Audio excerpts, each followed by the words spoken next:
में उनका पैर फिसल गया, गिर पड़े। जैसे प्रभु गिर पड़े तो चंद्रदेव देखकर हंसने लग गए। भगवान ने श्राप नहीं दिया कि जो भी आज के दिन तुम्हारा दर्शन करेगा उसे मिथ्या कलंक लगेगा, यानी झूठा कलंक लगेगा। बोले प्रभु बस यही बात है कि मैंने भाद्रपद शुक्ल चतुर्थी को चंद्र दर्शन किया, इसलिए मुझे ये मिथ्या कलंक लगा। बोले कुछ तो प्रभु इसका उपाय होगा। बोले हाँ है ना।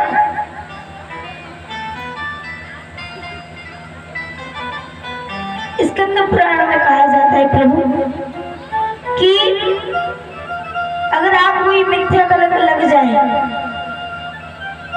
आपने गलती से भी भाद्रपद शुक्ल चतुर्थी को चंद्र दर्शन कर लिया तो आपको किसी के घर में ईंटा फेंककर उससे गाली सुननी चाहिए। ऐसा कहते हैं कि अगर आप ऐसा करते तो आपके दोषों की शांति होती है।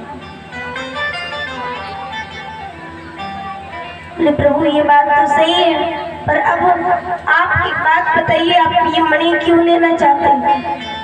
सारी बातें बताइए। बोले प्रभु आप हमारी पुत्री जामंती से विवाह कर लीजिए। आज प्रभु का दूसरा विवाह जामंती जी के साथ में हुआ। अब जामंती जी को लेकर जैसे ही द्वारिका में पहुंचे, सत्यजीत को सारी बात बताई। सत्यजीत अपनी बात पर पश्चाताप करने लग गया। हे प्रभु मुझे क्षमा करना, मुझसे बहुत बड़ी गलती हो गई। अब इस कलंक को मैं दूर कैसे करूं? तो भगवान ने अपनी पुत्री सत्यभामा का विवाह करवा दिया। इधर भगवान का तीसरा विवाह संपन्न हुआ।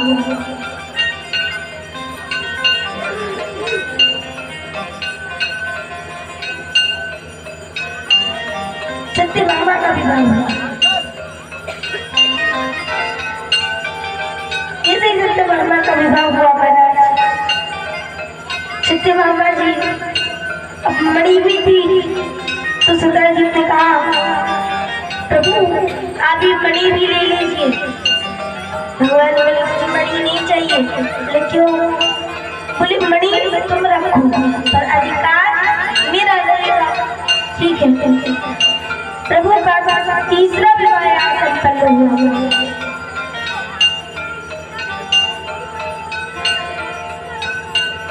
ऐसी एक दिन की बात है, प्रभु अर्जुन के साथ विचरण कर रहे थे।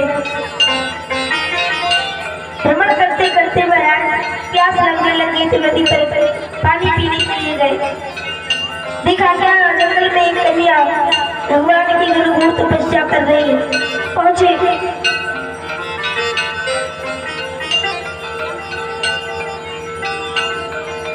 महाराज। जैसे ही पहुंचे अर्जुन से कहा कि जाओ उस कन्या से पूछना ये देवी आप इस घनघोर जंगल में क्या कर रहे हैं? अर्जुन गए और बोली हे देवी आप इतने घनघोर जंगल में क्या कर रहे हैं? बोली देवी आप इतने घनघोर जंगल में क्या कर रहे हैं? तो मैं बोली कि प्रभु मैं सूर्य की पुत्री कालिंदी हूँ और मैं भगवान को पति बनाने हेतु यहाँ पर तपस्या करती हूँ। मुझे विश्वास है कि मेरे भगवान मुझे जरूर आता है। भगवान ने जब ऐसी बात सुनी तो भगवान ने कालिंदी से विवाह किया। यह भगवान का चतुर्थ विवाह संपन्न हुआ। बोले कृष्ण कन्हैया लाल की।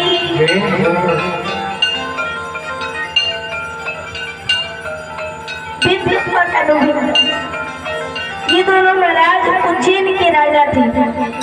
दुर्योधन की वंश बढ़ती बड़ी आज्ञाकारी थी।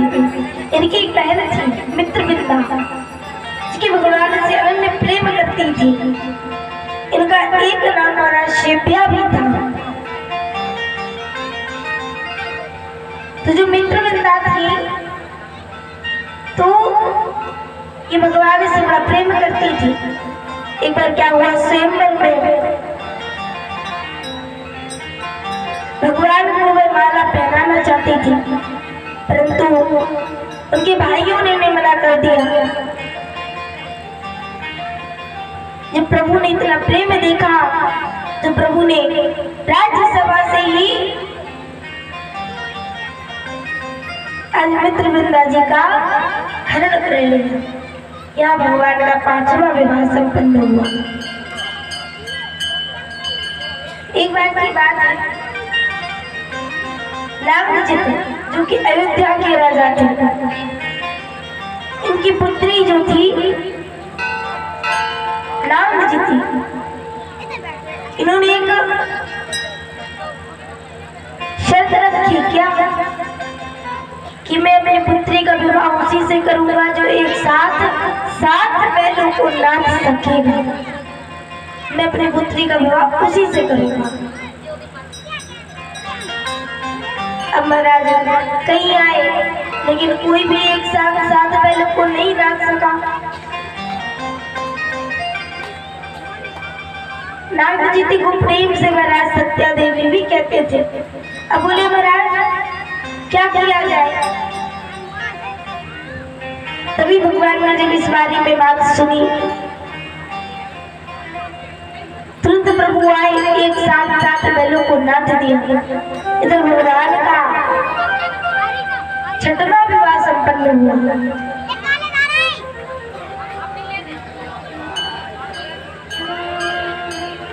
एक जो महाराज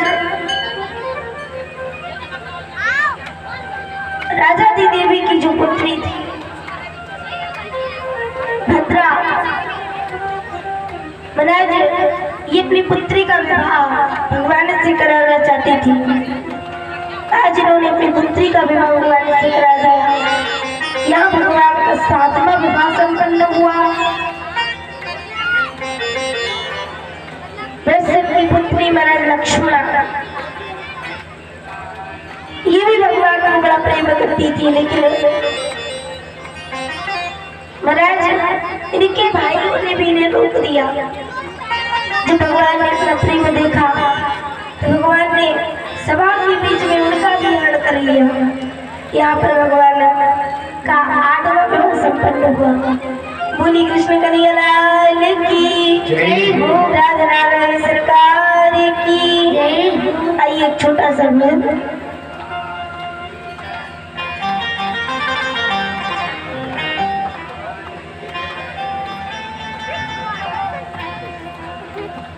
कृष्ण कन्हैया लाल की जय। हरि संग बनियो है।